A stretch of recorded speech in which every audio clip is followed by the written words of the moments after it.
Entramos en una semana que es crucial porque se va a debatir sobre el techo de deuda en Estados Unidos. ¿A qué nos referimos? Bueno, si miramos el siguiente gráfico, lo que vamos a descubrir es que prácticamente en Estados Unidos la línea de color rojo que veis que va dando saltos es el techo de deuda a lo largo de las últimas 5 décadas. No es un techo realmente, puesto que cada vez que nos acercamos a ese límite de gasto se llega a un acuerdo por parte del partido en el gobierno y en la oposición y se amplía dicho límite, pero ahora mismo estamos otra vez en ese punto caliente donde ya no queda más dinero que gastar y por tanto hay que acordar una ampliación.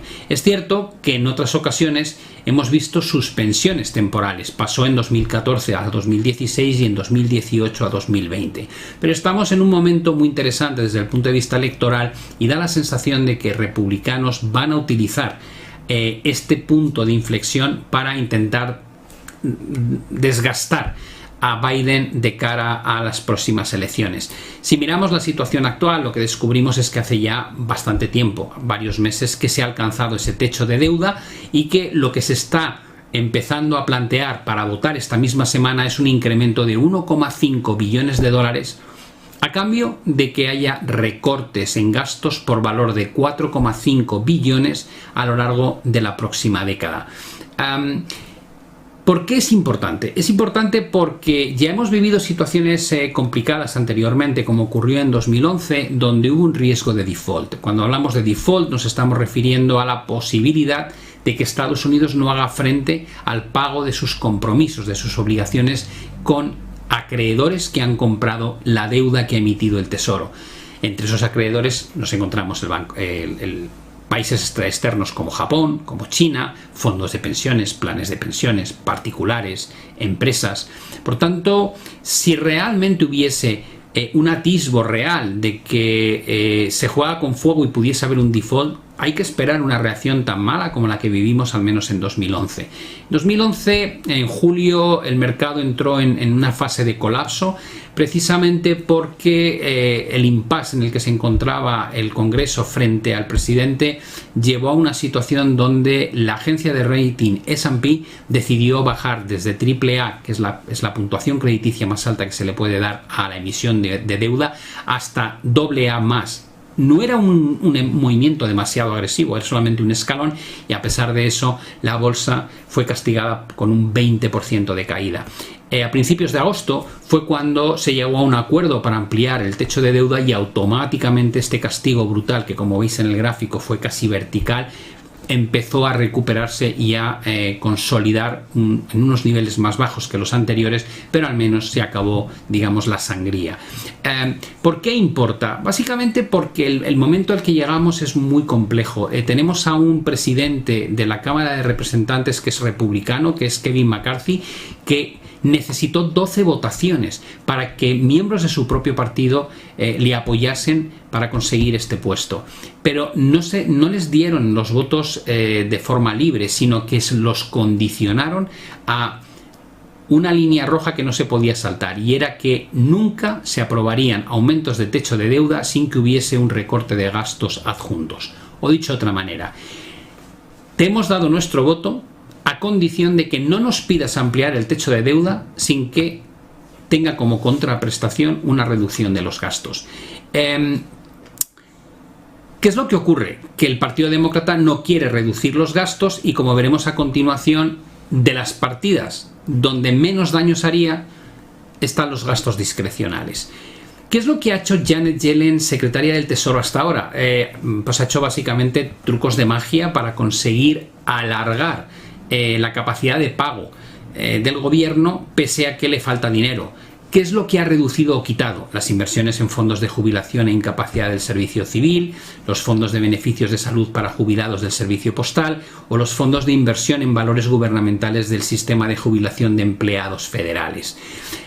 ¿Cuál es la situación ahora y qué defiende cada uno de los partidos? Por un lado tenemos el Partido Republicano, que se opone al aumento de impuestos de forma generalizada y propone a cambio terminar con exenciones fiscales, rescindir fondos no gastados del COVID, aumentar los requisitos para recibir Medicaid y también los cupones de alimentos, mientras que los demócratas lo que dicen es que se oponen a la subida de impuestos generalizada, pero apoyan la subida de impuestos a las clases con mayor capacidad económica y muy especialmente a los más ricos, ese 1% de la población que tiene mayores recursos. Y no aceptan los recortes que precisamente proponen los republicanos, los gastos sociales como seguro social, Medicare o cupones de alimentos.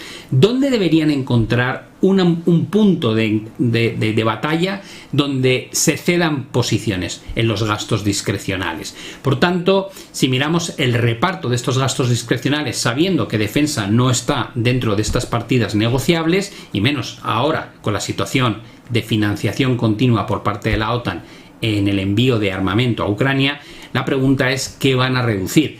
¿Van a optar por los beneficios a veteranos de guerra, que representan un 16%? ¿Van a reducir servicios sociales, que representa un 15%? ¿O educación, que es un 12%? ¿O I+D, investigación y desarrollo, otro 12%?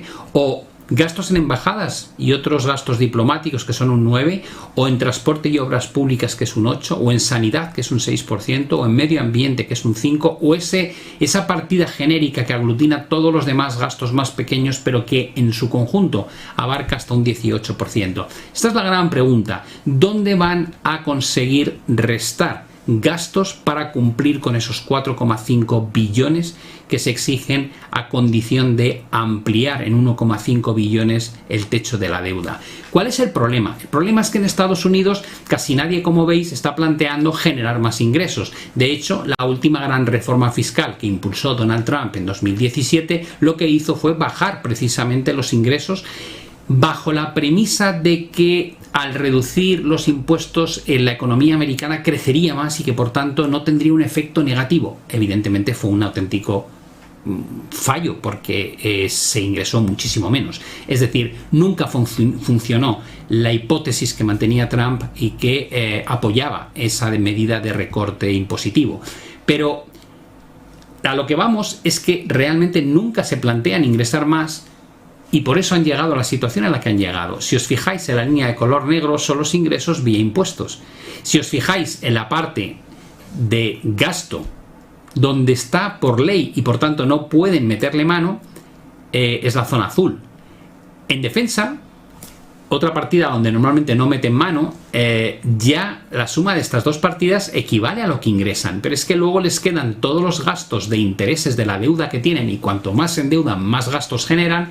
Y luego tenemos la partida que hemos estado analizando, es decir, los gastos discrecionales excluyendo defensa.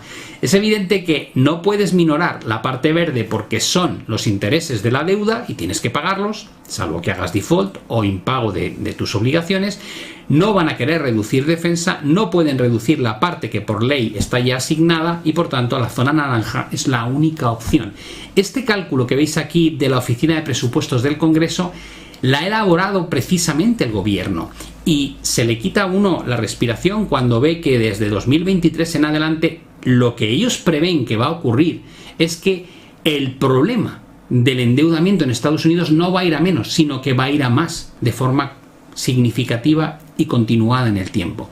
Y en ese presupuesto encima no plantean que en los próximos 10 años pueda haber una recesión. ¿Por qué importa eso? Porque si hubiese una recesión, evidentemente los ingresos vía impuestos no serían los que vemos en la línea de color negro, porque cuando hay una recesión sube el desempleo, hay menos ganancias, se cobra menos por impuestos puesto que hay menos beneficios corporativos y personales, y por tanto la línea de color negro todavía tendría peor aspecto, peor pendiente.